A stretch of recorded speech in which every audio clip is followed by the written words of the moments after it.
बड़ी डेवलपमेंट है international politics में और खासतौर से हमारे इस खित्ते में कि इंडिया की जो फॉरेन मिनिस्ट्री है उन्होंने कहा है कि जी देयर इज़ अ डिसएंगेजमेंट हुई है और ये है कि जो डिस्प्यूटेड बॉर्डर इश्यू था बिटवीन चाइना और इंडिया, वहाँ से जो ट्रूप्स हैं वो जो स्टैंड ऑफ था अब उसमें कोई बेहतरी आ रही है।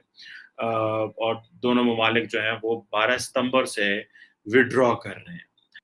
एक चीज़ ये भी देखी जा रही है कि शायद लाइकली पॉसिबिलिटी है कि चाइनीज़ प्रेसिडेंट शी जिनपिंग और Indian prime minister Narendra Modi जो हैं, इनकी मुलाकात जो है वो उज़्बेकिस्तान में होने वाली है। और ये क्योंकि एक एससीओ का इजलास है तो वहाँ पे ये मुलाकात जो है दैट इज़ एक्सपेक्टेड अगले हफ्ते। अब इसमें ये जो मुलाकात होनी है इसमें क्या निकलता है वो तो बात की बात है। इसमें पाकिस्तान के वज़ीर-ए-आज़म साहब जो हैं वो भी जाएँगे। क्या पाकिस्तान के वज़ीर-ए-आज़म से नरेंद्र मोदी की मुलाकात होगी? बहुत बड़ा क्वेश्चन है। ये इंडिया की विक्ट्री है, जो इंडिया जो है somehow brought China on this point that they are disengage जो एंगेजमेंट शुरू हो गई या विथड्रॉ कर रहे हैं जो अपने ट्रूप्स को। इंडिया ने भी थोड़ी टफ टोन ली है इंटरनेशनल पॉलिटिक्स में अगर आप देखें तो जो इंडिया और चाइना जो अमेरिका है वो चाइनीज़ बॉर्डर के करीब जो एक्सरसाइज़ेज़ भी करने वाले हैं, जिसके ऊपर रिसेंटली हमने बात की थी। अब ये बड़ा लंबा बॉर्डर है। मेरी ज़ाती राय तो ये है कि फॉर अ मोमेंट इंडिया को ये विक्ट्री इसलिए हुई है कि इंडिया ने बड़ी टफ लाइन ली, एक बात। दूसरा, इंडिया ने एट होम एक नैरेटिव जनरेट किया चाइना के बारे में कि हमें चाइना से कारोबार करना है, लेकिन चाइना हमारा एनिमी है। थर्ड, इंडिया को ये एडवांटेज हुआ कि इंटरनेशनल कम्युनिटी में ये मैसेज चला गया कि अब इंडिया जो है वो चाइना के अगेंस्ट खड़ा हो गया है और सारी वेस्टर्न वर्ल्ड और पर्टिकुलरली वेस्टर्न वर्ल्ड में अगर मैं अमेरिका की बात करूं तो वो जो चाइना के अगेंस्ट एक ग्लोबल नैरेटिव बनाते हैं उसमें इंडिया ने अपनी लाइन ड्रॉ करके अमेरिका के साथ खड़ा हो गया है। ये जारी बात है, ये बहुत बड़े जो हैं वो एडवांटेजेस हैं और इंडिया को ये भी एक है कि इंडिया का जो ग्लोबल स्टेटस है वो भी एलिवेट हो गया है क्योंकि सबको पता चला है भाई कि अब हमारे पास एक ऐसा एलाय है साउथ एशिया में जो कि हमारे साथ खड़ा होगा चाइना के अगेंस्ट। और जिस तरह बात चल रही थी रिसेंटली भी बात हो रही है कि इंडिया जो ग्लोबल साउथ में एक सामने आएगा एज ए प्लेयर के तौर पे सामने आ रहा है। वो जो प्लेयर जो है वो जो डेवलपिंग वर्ल्ड को लीड करेगा मे बी जो एशिया में एक बड़ा कद-काठ जिसका होगा ज़ाहिर बात है उसका अफ्रीका के साथ जितना ये एंगेज कर रहे हैं, लैटिन अमेरिका में, ये बहुत सारी चीज़ों में और अब जो कि क्योंकि यूएनएससी में यूनाइटेड नेशंस में परमानेंट सीट चाहिए, तो इस हवाले से वो कह रहे हैं भई अगर हम दुनिया की सबसे बड़ी आबादी हैं, हम चाइना के मुखालिफ हरीफ हैं, हम जो है वो वेस्टर्न वर्ल्ड के साथ भी हैं, तो हमें क्यों यूएन का परमानेंट मेंबर नहीं बनाया जाता?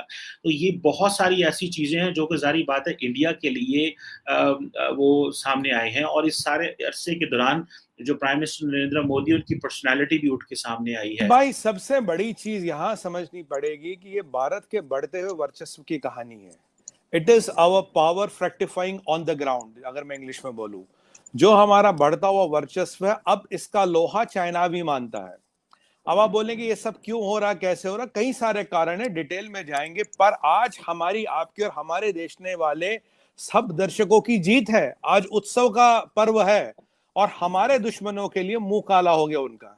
और खासकर ये जो साइड हीरो है ना चाइना का, साइड किक जिसे कहते हैं पाकिस्तान, उसके लिए तो वो तो वहां तो आज और भी मातम छा गया होगा।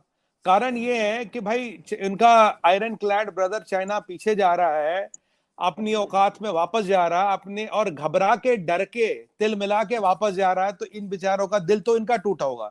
बीजिंग में इतना बड़ा ब्लैकआउट नहीं होगा जितना बड़ा इस्लामाबाद में आज होगा, सच्चाई ये है। अब आते हैं रोहित भाई, क्या कहानी है, क्यों हुआ ये सब।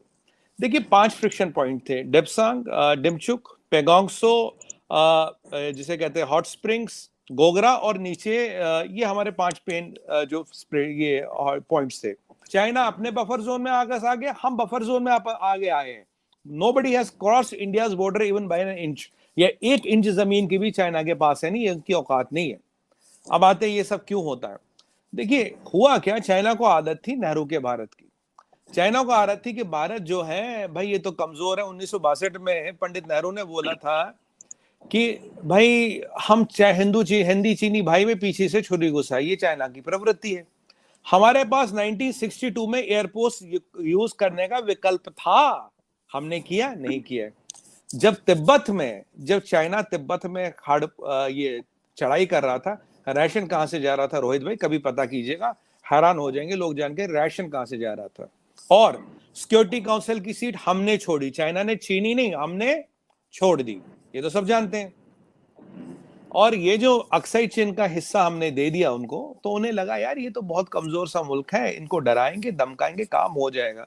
और अभी मोदी जी से पहले यूपीए की सरकार थी, ए के एंथनी साहब ने पार्लियामेंट में कहा था, यूपी के defence minister, building no roads to China is the only defence to China. आपको जानते हो कि नेशनल ग्रीन ट्राइब्यूनल फंसा रखा था कि बॉर्डर पे सड़क बनानी है तो नेशनल ग्रीन ट्राइब्यूनल की का अप्रूवल चाहिए। एक जयंती टैक्स भी सुना होगा आपने, जयंती टैक्स भी लगता था हर चीज का अप्रूवल देने के लिए। मतलब बॉर्डर पे हमें सड़क बनानी है, अपने देश को बचाना, पहले देखेंगे कितने पेड़ कटेंगे।